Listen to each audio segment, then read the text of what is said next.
안녕하세요. 듀목입니다. 모두들 마스크 잘 쓰고 계시죠? 예, 본인이 건강해서 잘 안 걸리더라도 또는 본인이 걸려도 금방 나을 자신이 있더라도 그 마스크를 씀으로써 다른 감염자가 있어도 그 감염이 전파되는데 허리를 자르는 역할을 할 수가 있는 거니까 다들 마스크 꼭꼭 챙기시길 바라고요.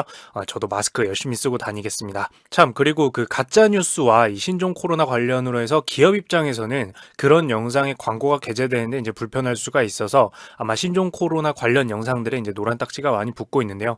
저도 몇몇 영상들은 마찬가지긴 한데 충분히 이해가 가는 상황이라서 노란 딱지가 붙을 수도 있지만 이 신종 코로나 관련된 금융 또는 경제, 실물 경제 관련된 이슈는 잘 정리해서 계속해서 전달을 드리도록 하겠습니다. 그러면 1월 다섯째 주 이슈 하이라이트 시작해 보도록 할게요. 첫 번째 이슈는 이제 2020년 첫 번째 미국 금리 결정이고요. FOMC 회의 이야기가 되겠습니다. 그리고 세계보건기구에서 선포가 있었는데요. 그게 두 번째 이슈로 다뤄보도록 할 거고요. 그리고 세 번째 이슈에서는 실질적으로 전파되는 경제 위협이 눈으로 보이고 있기 때문에 그것과 관련된 금융시장 이야기를 풀어보도록 하겠습니다. 그러면 첫 번째 이야기 시작해 보도록 할게요.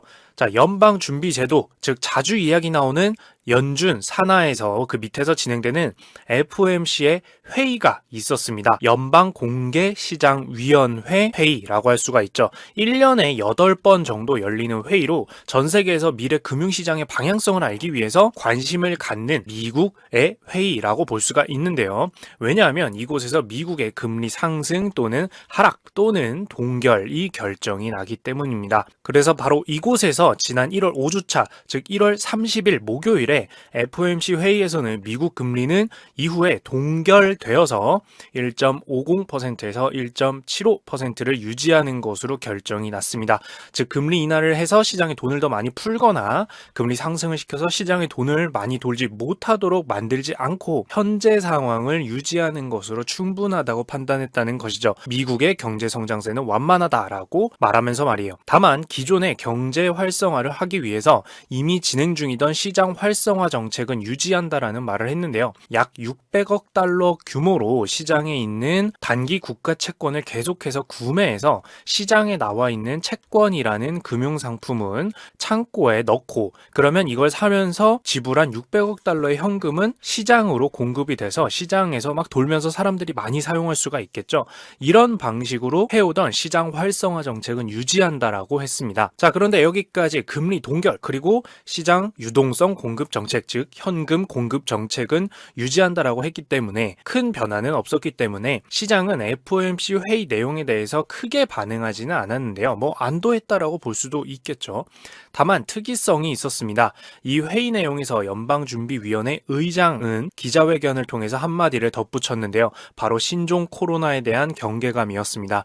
전 세계의 경제활동이란 것은 결국 사람과 사람이 이동하고 만나는 행위에서 비롯되는 것이 많기 때문에 전염성을 가진 이 신종 코로나에 대한 실질적인 위협과 공포감에 의해서 이런 이동과 만남이 줄어들면 조금 있어 보이는 말로 경제활동과 교역이 줄어들면 당연히 실질적인 경제적 타격이 올 수밖에 없기 때문이죠. 쉽게 말해서 신종 코로나로 인한 경기 둔화 가능성이 존재한다는 것이고 경기가 나빠질 가능성, 만약 이렇게 경기 둔화가 일어나게 될 것으로 보이면 정책도 지금까지와는 지금 이제 미국이 만만하게 성장세를 보이고 있으니 괜찮다라고 하면서 보였던 정책과는 앞으로는 신종 코로나로 인해서 달라질 수도 있다라는 뜻을 내비쳤습니다. 예를 들어서 금리 인하를 한다거나 더욱 강력한 경기 활성화 정책이 신종 코로나로 인한 악영향에 의해서 일어날 수도 있다라는 뜻을 연방준비위원회 의장님께서 마무리 기자회견에서 보여주셨었던 거죠. 즉 신종 코로나가 얼마나 경각심을 갖게 만드는지 금융경제에서도 바로 파악할 수가 있었던 사건으로 볼 수가 있습니다. 그리고 이제 두 번째 이야기로 넘어가 볼게요. FOMC 회의가 있었던 날과 같은 1월 30일 한 가지 발표가 더 있었습니다. 여러분들도 보셨을 수도 있는데요. 바로 세계보건기구 WHO의 국제적인 비상사태 선포였습니다. 자, 이보다 한 주 전에 즉 1월 4주차에는 WHO는 세계보건기구는 아직 국제적인 비상사태를 선포할 필요성은 없다라고 해서 미국 증시는 신종 코로나에 의한 경제적 타격 우려를 멈추면서 반등하는 모습을 보였었는데요. 1월 30일 결국 지난주 1월 5주차에는 국제적 공중보건 비상사태 PHEIC라는 약어로 표기를 하는데 국제적 공중보건 비상사태를 선포했습니다. 쉽게 말해서 국제적으로 협력해서 더 이상 공중보건에 즉 질병으로 인한 피해나 이제 국민들의 건강에 피해를 입힐 수 있는 이런 위협이 확산되는 것을 방지하도록 빠르게 국제적인 공조 즉 협력으로 조치를 내려야 한다라는 뜻인데요. 세계보건기구가 어떤 강제력을 행사할 수는 없지만 군대가 있거나 이런 건 아니니까요. 하지만 이 세계보건기구의 회원국들은 세계보건기구를 따라 질병의 예방, 감시, 제어, 방침을 받기도 하고 출입국 제한 권고를 받을 수도 있습니다. 세계보건기구의 지위에서 특정 나라는 들락날락하는 것이 위험하니까 어떤 여행이나 교역을 하지 말기를 추천합니다 라고 특정 나라가 지정될 수 있다는 거죠. 그 국가 입장에서는 아찔하겠죠. 교류가 강제적으로 줄어들 수 있기 때문에 여러 실질적인 타격도 입게 됩니다. 왜냐하면 교역은 절대 끊는다고 쉽게 끊어지는 것도 아니고 끊었을 때 타격이 어마어마한 거기 때문이죠. 그럼 여태까지 신종 코로나를 제외하고 어떤 위협이 있었을 때 이 국제적 공중보건 비상사태가 선포되었을까요? 과연 이번이 처음일까요?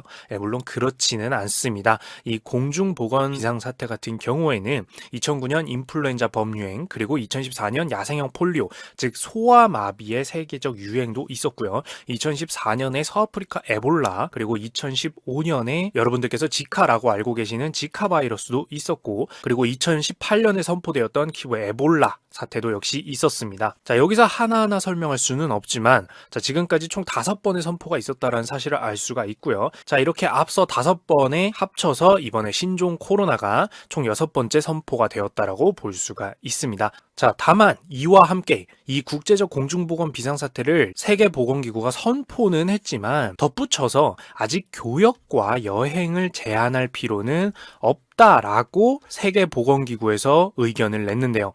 덧붙여서 중국의 통제 능력을 신뢰한다 라고 말을 했습니다.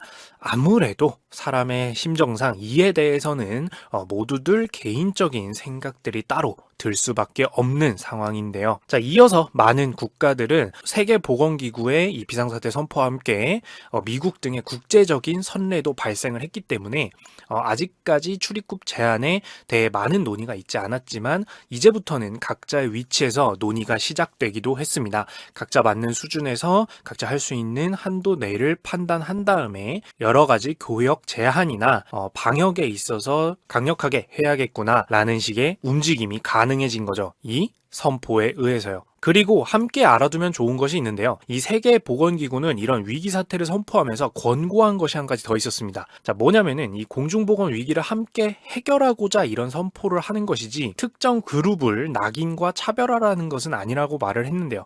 무슨 뜻이냐면 이런 거랑 비슷한 맥락이에요. 여러분들도 어느 순간부터 특정 지역의 폐렴 이 아니라 신종 코로나라고 단어가 사용되는 것을 보고 계실 텐데요. 느끼셨나요?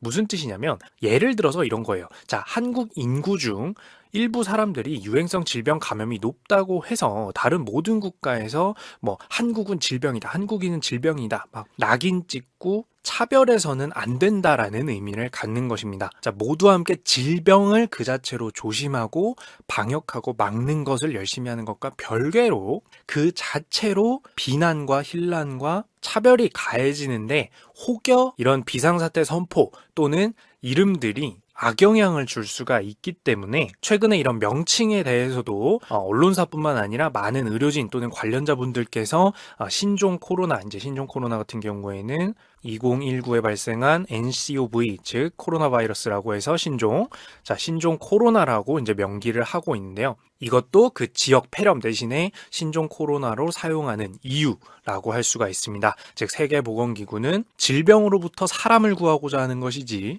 사람을 구하고자 사람을 박해하고자 하는 것은 아니기 때문에 그것은 좀 명백히 분리해줬으면 좋겠다라는 이야기가 덧붙여 있었습니다. 그래서 언론에서 그리고 미디어에서 사용하는 단어들에도 그 맥락이 묻어있는 것이다. 사람들의 여러 가지 의식 수준이 올라갔기에 가능한 이런 변화다라고 생각을 해주시면 저런 포인트도 있구나 해서 저도 그렇고 한 번 더 생각할 수 있는 포인트였습니다. 자, 그러면 이제 마지막 이슈인데요. 자, 경제 활동이란 단순하게 생각하면 내가 가진 화폐 같은 걸로 상대가 가진 상품과 서비스를 이제 구매하거나 또는 반대로 내가 상품과 서비스를 제공하고 상대로부터 돈을 얻어오는 행위입니다.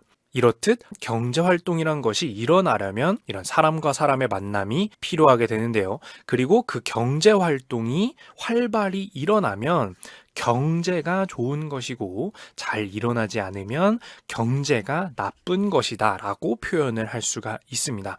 쉽게 말해서 사람들이 만든 상품과 서비스가 누군가에게 판매되는 행위가 원활하게 일어나지 않으면 경제가 위험하다라는 말이죠. 자, 갑자기 이 얘기를 왜 하냐고요? 자, 신종 코로나로 인해 가장 더뎌지는 것이 무엇일까요? 바로 사람과 사람의 만남이 힘들어집니다.